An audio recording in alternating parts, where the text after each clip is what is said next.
Ben, mon expérience, c'est celle d'une femme qui a compris ce qu'elle voulait déjà au départ, qui est passionnée du choix qu'elle a effectué par rapport à l'amélioration des plantes et les technologies sémencières et qui s'est donné les moyens de façon reluisante en travaillant durement pour y arriver.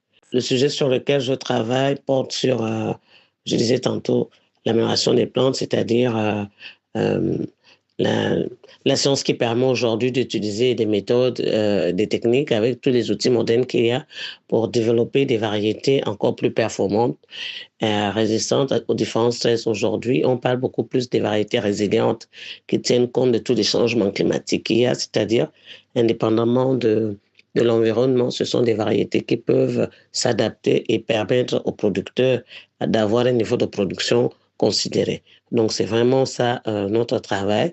Et derrière ça, on fait tout le processus comme recommande l'UPOV par rapport à la DHS et le VAT pour la demande d'homologation.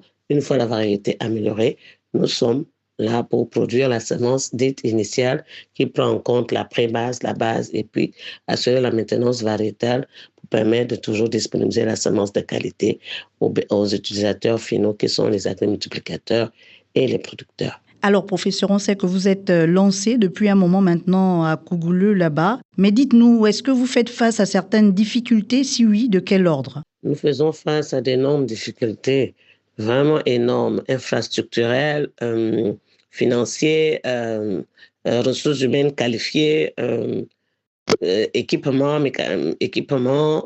voilà. Donc, c'est ça. Ensuite, maintenant, qu'est-ce que nous faisons? On essaie de faire du mieux que l'on peut. Bon, là, on a des projets de recherche qu'on a écrits et sur lesquels on travaille, mais en même temps, il faut travailler sur les besoins réels même du pays. En dehors du riz sur lequel nous travaillons, nous avons ouvert des programmes sur une autre céréale qui est le maïs pour répondre justement à l'arrêt du poulet d'importation en 2027, disponibiliser les semences des variétés résilientes d'abord et surtout les semences de qualité pour les utilisateurs finaux. Donc, les agrimultiplicateurs qui sont ces professionnels de semences qui doivent produire la semence commerciale, dont la R1 et la R2 utilisées par les producteurs et les transformateurs, comme je les appelle souvent les utilisateurs finaux. Donc, on a ouvert le maïs, on a également ouvert sur les légumineuses, notamment l'arachide, le soja, le haricot et puis le niébé. Parce que si vous allez dans nos commerces, on a d'autres communautés qui vivent chez nous et qui ont ces cultures-là comme aliments. Donc, on a fait ce travail. Si vous allez à Kougoulou, on est en train de récolter. Et naturellement, on a aussi initié le programme Manioc sur tout ce qui est amélioration variétale, donc qui n'existait pas avant.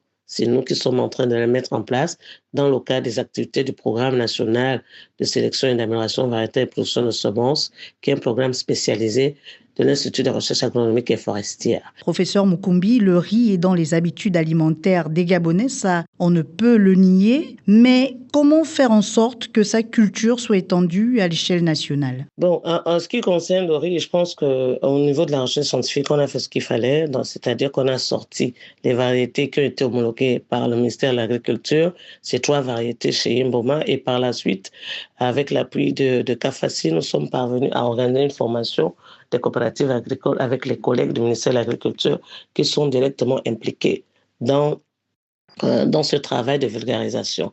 Donc, après, on a fait des sélections. Entre-temps, nous, on avait fait des champs de multiplication de semences que nous avons distribués à toutes les coopératives qui étaient là. Et même à Agropag, on a distribué.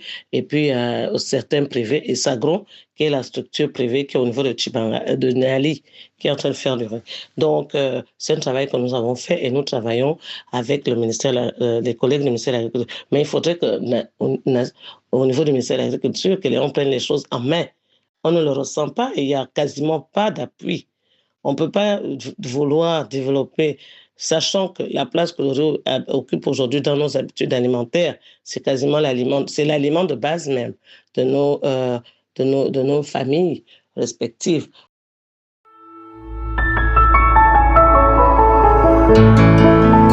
Vous écoutez 24 FM sur 92.6.